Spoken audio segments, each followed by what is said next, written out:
ಇನ್ನು ಈ ತಿಂಗಳಲ್ಲಿ ಆಕಸ್ಮಿಕವಾದ ಧನಲಾಭ ಆಗುವಂತಹ ಸನ್ನಿವೇಶಗಳಿದೆ. ಈ ತಿಂಗಳಲ್ಲಿ ಯಾವುದೋ ಒಂದು ಮೂಲದಿಂದ ನಿಮಗೆ ದುಡ್ಡು ಬರುತ್ತೆ, ಎಸ್ಕೇಪ್ ಆಗ್ತೀರಿ, ಸಮಸ್ಯೆಗಳಿಂದ ಸ್ವಲ್ಪ ಮುಕ್ತರಾಗುವಂತ ಸನ್ನಿವೇಶಗಳಿದೆ. ದೂರದ ಪ್ರದೇಶಗಳಿಗೆ ಪ್ರಯಾಣಿಸುವಂತಹ ಸಂದರ್ಭದಲ್ಲಿ ಸ್ವಲ್ಪ ಎಚ್ಚರಿಕೆ ಬಹಳ ಅವಶ್ಯಕವಾಗಿ ಬೇಕಾಗುತ್ತೆ. ಸರ್ಕಾರಿ ಕೆಲಸಗಳಲ್ಲಿ ಅನೇಕ ಏರಿಳಿತಗಳು ಇರ್ತವೆ, ನಿಮ್ಮ ಸಮಯಕ್ಕೆ ಆಗದೆ ಇರ್ಬೋದು.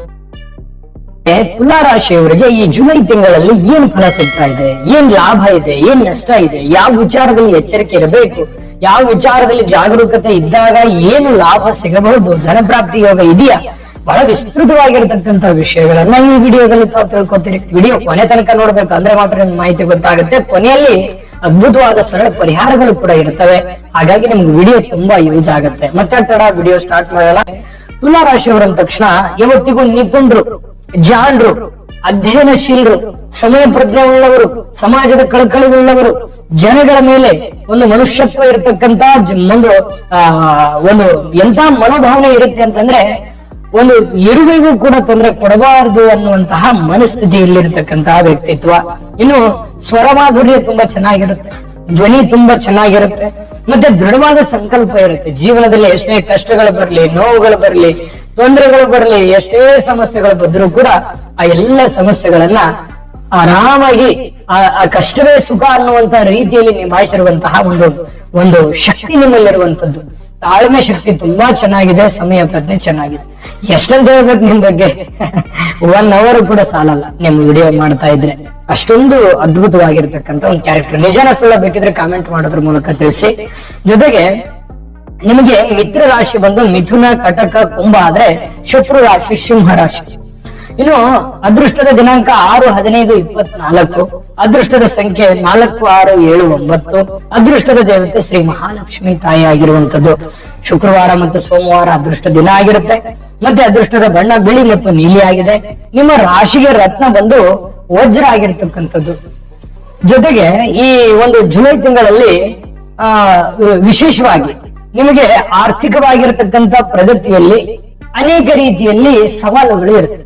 ಹಣಕಾಸಿನ ವಿಷಯಕ್ಕೆ ಸಂಬಂಧಪಟ್ಟಂತಹ, ಕೆಲಸಕ್ಕೆ ಸಂಬಂಧಪಟ್ಟಂತಹ, ಜನಗಳಿಗೆ ಸಂಬಂಧಪಟ್ಟಂತಹ, ಕೊಡುಕೊಳ್ಳುವಿಕೆಯಲ್ಲಿ ಇರತಕ್ಕಂತಹ ಅನೇಕ ಎಡರು ತೊಡರುಗಳು ಇರುತ್ತವೆ. ಆ ಎಡರು ತೊಡರುಗಳನ್ನ ನೀವು ಯಾವ ರೀತಿ ನಿಭಾಯಿಸ್ತೀರಿ ಅನ್ನೋದೇ ಪ್ರಶ್ನೆ. ತಾಳ್ಮೆ ಅನ್ನುವಂಥದ್ದು ಇರಬೇಕು, ಜಾಗರೂಕತೆ ಅನ್ನುವಂಥದ್ದು ಇರಬೇಕು. ಇದೇ ನಿಮಗೆ ಹೊಸದೇನಲ್ಲ. ಜೀವನದಲ್ಲಿ ಬಹಳಷ್ಟು ಕಷ್ಟಗಳನ್ನ, ಏರಿಳಿತಗಳನ್ನ ಕಂಡವರು, ನೋವುಗಳನ್ನ ನೋಡಿದವರು. ಹಾಗಾಗಿ ನಿಮ್ಗೆ ನಿಭಾಯಿಸೋದು ಸ್ವಲ್ಪ ಈಸಿ ಆಗ್ಬೋದೇನೋ, ಆದ್ರೆ ಇನ್ನೂ ತಾಳ್ಮೆ ಅನ್ನುವಂಥದ್ದು ಇಲ್ಲಿ ಬೇಕಾಗುತ್ತೆ. ಅಂತ ದೊಡ್ಡ ಸಮಸ್ಯೆ ಇಲ್ಲದೆ ಇದ್ರು ಕೂಡ ಹಣಕಾಸಿನಲ್ಲಿ, ಕೆಲಸದಲ್ಲಿ ಸ್ವಲ್ಪ ಇಳಿಮುಖ ಅನ್ನುವಂತ ರೀತಿಯಲ್ಲಿ ಭಾವನೆಗಳು ಕಂಡು ಬರುತ್ತೆ ಪ್ರಾರಂಭದಲ್ಲಿ. ಇನ್ನು ಮನಸ್ಸು ಚಂಚಲತೆಯಿಂದ ಕೂಡಿರುತ್ತೆ, ಒಂದು ಚಿಂತೆ ಇರುತ್ತೆ ಮನಸ್ಸಿನಲ್ಲಿ, ಒಂದು ನೋವಿರುತ್ತೆ. ಏನಾಗುತ್ತೋ ಏನಿಲ್ಲೋ, ನಾನು ಅನ್ಕೊಂಡಂತ ಕೆಲಸ ಆಗುತ್ತಾ, ನಾನ್ ನಂಬಿದವರು ನನ್ನ ಕೈ ಹಿಡಿತಾರ, ಅಥವಾ ನಾನು ಹೇಳಿದಂತ ಕೆಲಸ ಹೇಳಿದಂತ ಸಮಯಕ್ಕೆ ಆಗ್ಬಿಡ್ಬೋದಾ, ಈ ರೀತಿ ಅನೇಕ 10 ಪ್ರಶ್ನೆಗಳು ನಿಮ್ಮ ಮನಸ್ಸಿನಲ್ಲಿ ಮನೆ ಮಾಡಿರ್ತವೆ. ಜೊತೆಗೆ ಹಿರಿಯ ಮತ್ತು ಗಣ್ಯ ಅಧಿಕಾರಿಗಳ ಭೇಟಿಯಿಂದ ನಿಮಗೆ ಲಾಭ ಆಗುತ್ತೆ.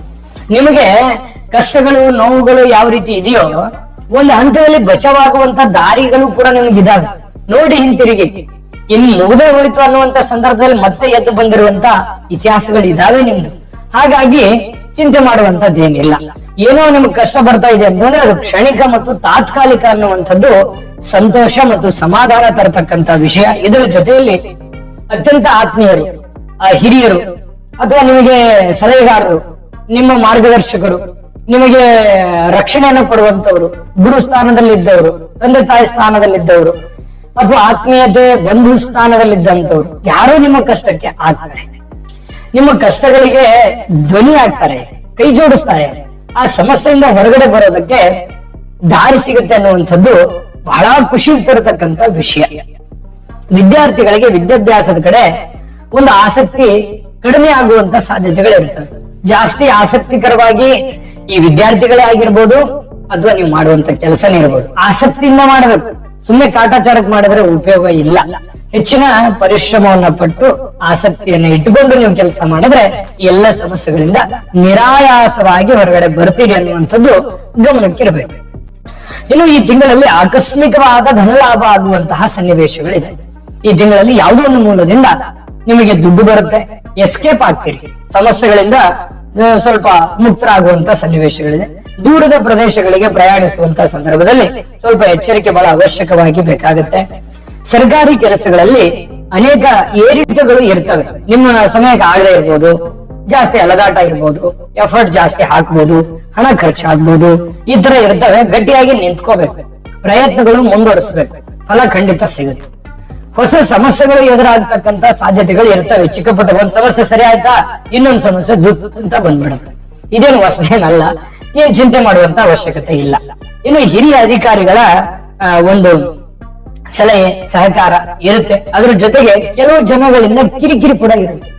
ಸರ್ಕಾರಿ ಅರೆ ಸರ್ಕಾರಿಯಲ್ಲಿ ಕೆಲಸ ಮಾಡ್ತಕ್ಕಂಥವ್ರಿಗೆ ವಿಶೇಷವಾಗಿ ಏನೋ ಒಂಥರ ನೀವು ಒಳ್ಳೇದು ಮಾಡಿದ್ರು ಕೆಟ್ಟದು, ಅಥವಾ ನೀವು ಕಿರಿಕಿರಿ ಮಾಡೋದು, ಯಾವ್ದೋ ಒಂದು ಮೂಲದಿಂದ ನಿಮಗೆ ಮಾನಸಿಕವಾಗಿ ತೊಂದರೆಯನ್ನ ತಂದು ಕೊಡುವಂತ ಕೆಲವೊಂದು ಜನಗಳಿರ್ತಾರೆ. ನೀವು ಎಲ್ಲಾ ಕಣ್ಣಾಗಿಸ್ಕೊಂಡು ನಿಮ್ ಕೆಲಸವನ್ನು ಮಾಡಬೇಕು, ಕೆಲಸದ ಕಡೆ ಹೆಚ್ಚಿನ ಗಮನ ಇರಬೇಕು. ಅಂದಾಗ ಏನು ಮಾಡ್ಲಿಕ್ಕೆ ಆಗಲ್ಲ. ಇನ್ನು ಈ ಹೊಸ ವಸ್ತುಗಳನ್ನ ಏನಾದ್ರೂ ಖರೀದಿ ಮಾಡ್ತಾ ಇದ್ದೀರಿ, ಅಥವಾ ಯಾವ್ದೋ ದೊಡ್ಡ ಬಿಸ್ನೆಸ್ ಆಗ್ಲಿ, ಹೊಸ ವಸ್ತುಗಳಾಗ್ಲಿ, ಹೊಸ ವ್ಯಾಪಾರ ಆಗ್ಲಿ, ಅಥವಾ ಈ ಬೆಲೆ ಬಾಳ್ತಕ್ಕಂತ ವಸ್ತು, ಸ್ಥಿರ ಆಸ್ತಿ, ಚರ ಆಸ್ತಿ, ಯಾವುದೋ ಒಂದು ವ್ಯವಹಾರವನ್ನ ಮಾಡ್ತಾ ಇದ್ದೀರಿ ಅಂತಂದ್ರೆ ಹಣಕಾಸಿಗೆ ಸಂಬಂಧಪಟ್ಟಂತಹ ಎಚ್ಚರಿಕೆಯನ್ನ ನೀವು ಕಡ್ಡಾಯವಾಗಿ ಇಲ್ಲಿ ಪಾಲಿಸಬೇಕಾಗತ್ತೆ. ವ್ಯಾಪಾರದಲ್ಲಿ ಅಪ್ ಡೌನ್ ಆಗ್ತಿರುತ್ತೆ, ಹೆದರುವಂತದ್ದೇನಿಲ್ಲ. ಧೈರ್ಯದಿಂದ ಮುನ್ನುಗ್ಗಿದ್ರೆ ಅದನ್ನ ಯಶಸ್ಸಿನಡೆಗೆ ಎಳ್ಕೊಂಡು ಹೋಗುವಂತ ಎಲ್ಲಾ ಸಾಮರ್ಥ್ಯಗಳು ನಿಮ್ಮಲ್ಲಿದೆ. ಇನ್ನು ವೈಭವಯುಕ್ತ ವಸ್ತುಗಳ ಖರೀದಿಗಾಗಿ ಸ್ವಲ್ಪ ದುಡ್ಡನ್ನ ಖರ್ಚು ಮಾಡುವಂತಹ ಸನ್ನಿವೇಶಗಳು ಕಂಡು ಬರುತ್ತೆ. ಹಾಗಾಗಿ ಸ್ವಲ್ಪ ದುಡ್ಡಿನ ಕಡೆ ಹೆಚ್ಚಿನ ಗಮನವನ್ನು ಹರಿಸಬೇಕು. ಆರೋಗ್ಯದ ಬಗ್ಗೆ ಸ್ವಲ್ಪ ಎಚ್ಚರಿಕೆಯನ್ನು ತಂದುಕೋಬೇಕಾಗತ್ತೆ. ಜೊತೆಗೆ ಕೆಲವೊಬ್ಬರಿಗೆ ಈ ಹೃದಯ ಮತ್ತು ಮೂತ್ರಪಿಂಡಕ್ಕೆ ಸಂಬಂಧಿಸಿರತಕ್ಕಂತ ವ್ಯಾಧಿಗಳು ಕಾಡುವಂತಹ ಸನ್ನಿವೇಶಗಳು ಇರುತ್ತೆ. ಸ್ವಲ್ಪ ಎಚ್ಚರಿಕೆ ಇರಬೇಕು, ಜಾಗರೂಕತೆಯಿಂದ ಇರಬೇಕಾಗತ್ತೆ. ಇನ್ನು ತೊಡಗಿಸಿದ ಹಣದಲ್ಲಿ ಕೆಲವು ಏನಾಗುತ್ತೆ, ಅನಾನುಕೂಲಗಳು ಕಂಡು ಬರುತ್ತೆ. ಏನೋ ದುಡ್ಡು ಇಟ್ಟಿರ್ತೀರಿ, ಮಿಸ್ ಆಗ್ಬೋದು, ಯಾರಿಗೋ ದುಡ್ಡು ಕೊಟ್ಟಿರ್ತೀರಿ, ಬರದೇ ಇರ್ಬೋದು, ಸಕಾಲಕ್ಕೆ ಬರದೇ ಇರ್ಬೋದು. ಈ ರೀತಿಯಾದಂತಹ ಸ್ವಲ್ಪ ಅಪ್ ಡೌನ್ ಆಗ್ತಿರ್ತದೆ. ಸ್ವಲ್ಪ ಇದ್ರ ಬಗ್ಗೆ ಗಮನ ಹರಿಸಬೇಕು. ಈ ಅನವಶ್ಯಕವಾದ ವಾದ ವಿವಾದಗಳಿಂದ ದೂರ ಇದ್ರೆ ಒಳ್ಳೇದು. ಸುಮ್ಮನೆ ನಿಮಗೆ ಒಳ್ಳೇದ್ ಮಾಡಿದ್ರು ಕೆಟ್ಟದನ್ನೋ ತರ ಕೆಲವೊಂದು ಅಪವಾದಗಳು, ಅಪಹಾಸ್ಯಗಳು ಬರ್ತಿರ್ತವೆ. ನೀವು ತಾಳ್ಮೆಯನ್ನ ತೆಗೆದುಕೊಂಡು ಅದನ್ನ ನೆಗ್ಲಿಜೆನ್ಸಿ ಮಾಡ್ಬೇಕಾಗತ್ತೆ. ಬಹಳ ಸೀರಿಯಸ್ ಆಗಿ ತೆಗೆದುಕೊಳ್ಳಕ್ ಹೋಗ್ಬಾರ್ದು. ವಿದ್ಯಾರ್ಥಿಗಳಿಗೆ ವಿದ್ಯಾಭ್ಯಾಸಕ್ಕಿಂತ ಬೇರೆ ಕಡೆ ಗಮನ ಜಾಸ್ತಿ ಆಗಿರುತ್ತೆ. ತಂದೆ ತಾಯಿಗಳು, ಪಾಲಕರು ಸ್ವಲ್ಪ ಮಕ್ಕಳ ಬಗ್ಗೆ ಗಮನ ಹರಿಸ್ತಕ್ಕಂಥದ್ದು ಒಳ್ಳೆಯದು. ಇನ್ನು ಸ್ನೇಹಿತ ವರ್ಗದಿಂದ ಸಹಕಾರ ಸಿಗುತ್ತೆ. ಉದ್ಯೋಗ ಕ್ಷೇತ್ರದಲ್ಲಿ ಒಂದು ಗೌರವ ಅನ್ನುವಂಥದ್ದು ನಿಮ್ಗೆ ಸಿಗುತ್ತೆ. ಹೆಚ್ಚಿನ ಎಫರ್ಟ್ ಏನಾದ್ರೂ ಹಾಕಿದ್ರೆ ಹೆಚ್ಚಿನ ಗೌರವಗಳಿಗೂ ಕೂಡ ನೀವು ಭಾಜನರಾಗುವಂತಹ ಸಾಧ್ಯತೆಗಳಿದೆ. ಮಕ್ಕಳಿಂದ ಪ್ರತಿಷ್ಠೆ ಕೂಡ ಹೆಚ್ಚಾಗುತ್ತೆ. ವ್ಯಾಪಾರಸ್ಥರಿಗೆ ನಿರೀಕ್ಷಿತವಾಗಿರತಕ್ಕಂತ ಲಾಭ ಈ ತಿಂಗಳ ಕೊನೆಯಲ್ಲಿ ಖಂಡಿತ ಸಿಗುತ್ತೆ.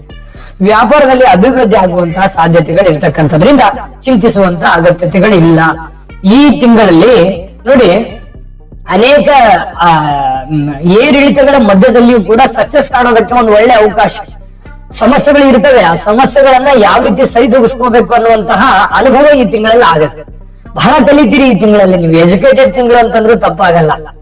ಆದ್ರೆ ವಿಡಿಯೋದಲ್ಲಿ ಕೆಲವೊಂದು ಎಚ್ಚರಿಕೆಗಳನ್ನ ಏನ್ ಹೇಳಿದೀವಿ ಅದನ್ನ ನೀವು ಗಮನದಲ್ಲಿ ಇಟ್ಕೊಂಡು ಫಾಲೋ ಮಾಡೋದ್ರಿಂದ ನಿಮ್ಗೆ ತುಂಬಾ ಬೆನಿಫಿಟ್ ಆಗುತ್ತೆ. ಇನ್ ನಿಮ್ ಪರಿಹಾರ ಅಂತೂ ಬೇಕೇ ಬೇಕು. ಪರಿಹಾರ ಇಲ್ದಿದ್ರೆ ಆಗಲ್ಲ. ಪರಿಹಾರ ಬೇಕು. ಆ ಪರಿಹಾರಗಳನ್ನ ಏನ್ ಮಾಡ್ಕೋಬೇಕು ಅನ್ನುವಂಥದ್ರ ಬಗ್ಗೆ ನಿಮಗ್ ತಿಳಿಸೋಣ. ಅದಕ್ಕಿಂತ ಮುಂಚೆ ನಿಮ್ಮ ಅಮೂಲ್ಯ ಅಭಿಪ್ರಾಯವನ್ನ ಈ ವಿಡಿಯೋದ ಮೂಲಕ ನೀವು ಕಾಮೆಂಟ್ ಮಾಡೋದ್ರ ಮೂಲಕ ತಿಳಿಸಬಹುದು. ವಿಡಿಯೋ ಇಷ್ಟ ಆಗಿತ್ತು ಅಂತಂದ್ರೆ ನಿಮಗೆ ಲೈಕ್ ಮಾಡಿ, ಶೇರ್ ಮಾಡಿ, ನಮ್ ಚಾನೆಲ್ ಸಬ್ಸ್ಕ್ರೈಬ್ ಮಾಡ್ಕೊಳ್ಳಿ.